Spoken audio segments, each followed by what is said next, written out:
What's cracking, guys? Welcome back to the channel, and today we are doing more work on the Evo.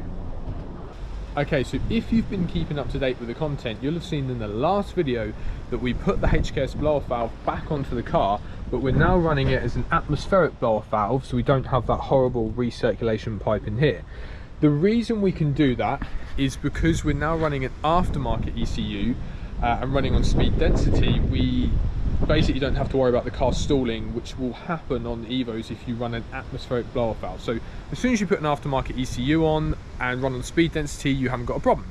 Today's goal is going to be getting this off, so the HKS intake, which we said we're going to do before, and then we're going to be putting on this new intake we've got here, which we got from Russ Sport. So it's a JMF fabricated pipe, and it's just a K&M filter.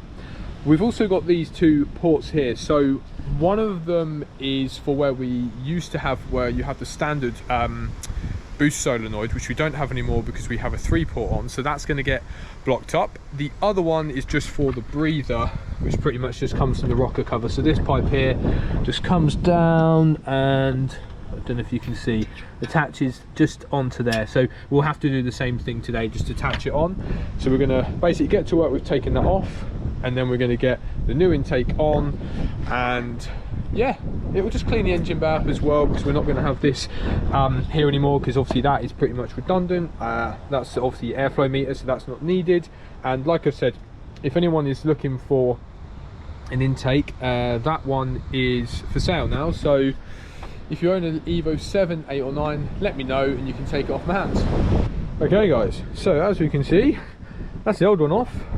It's actually not too bad. You've just got to literally remove this pipe just to be able to get to it. That is a bit of a bugger. That kind of, well, rusted looking pipe there is a bit of a pain. But apart from that, everything else is pretty damn good.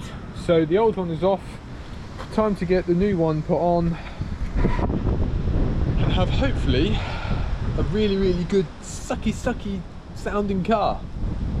Okay guys, nothing always goes to plan, we know this. So the old induction kit is going back on because the bungs that block up the two little ports, or the one that blocks up the port and then the adapter, the brass adapter, when I messaged the guys to say I need these sending through, and they said yeah, we'll get the right one sent through to you, they've not sent me the right size. So the bung and the adapter are too big, so I can't put on the new induction kit. So for today, there's not much more I can actually do. I'm going to have to leave it as it is, and we're going to have to come back and do another day because we've not been sent the right size fitting. So this is going to go back on, and I will see you when we get the new fittings to continue with the install. So we'll see you in hopefully a few days. What's cracking, guys? Day 2, so everything's now sorted. We popped over to see Gary and he's hooked us up with what we needed. So he basically sorted us out with a bung that is supposed to be half hanging out, that white bit as you can see there, because it's a tapered thread, so that gives it a perfect seal. And then a little bung to go in there for the old standard boost solenoid that we don't use anymore. So that is the pipe sorted.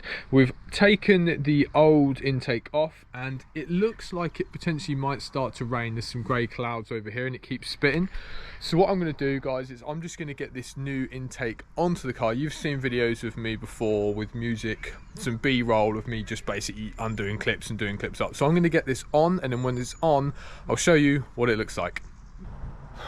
Okay guys, another day, another Evo owner problem, but this is what I like to do. I like to show you guys that not everything's going to go perfect. I know this, you know this if you've seen my other content, and being a car builder, being someone who loves cars, we know everything's not going to go perfect. Okay, so we've had some problems arise today. The Evo's back in the garage, we couldn't get the intake back on.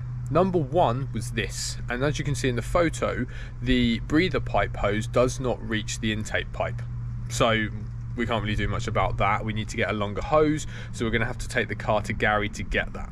Number two, the intake pipe and the upper intercooler piping are touching each other, so we might actually have to get a different upper intercooler piping kit that will then go over the top of the intake pipe of the induction kit.